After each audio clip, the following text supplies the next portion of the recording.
комедии Фаниса Мусагитова. Как известно, театр в эти дни находится с гастролями в Абхазии. Фанис Мусагитов поблагодарил руководство страны за теплый прием и выразил уверенность, что отношения между Татарстаном и Абхазией будут только развиваться.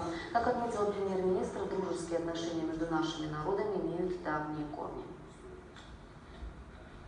Вы возглавляете группу, которая пользуется большим успехом.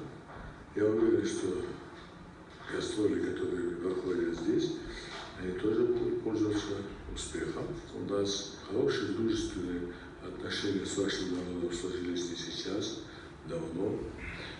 А в годы нашей лихолетия, в годы войны, ваш первый президент в близких отношениях был с нашим президентом, в близких отношениях был с абхазским народом, много сделал, помогал, оказывал политическое, экономическое, социальную, политическую помощь, ну и все остальное. Мы в прошлом году, год тому назад, вас гостили, нас очень хорошо там приняли.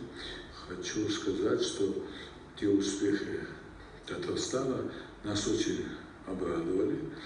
И то, что мы там воочию видели, поняли, что ваша республика динамично развивается. Наверное, она по динамике, по темпам развития одна из первых Российской Федерации.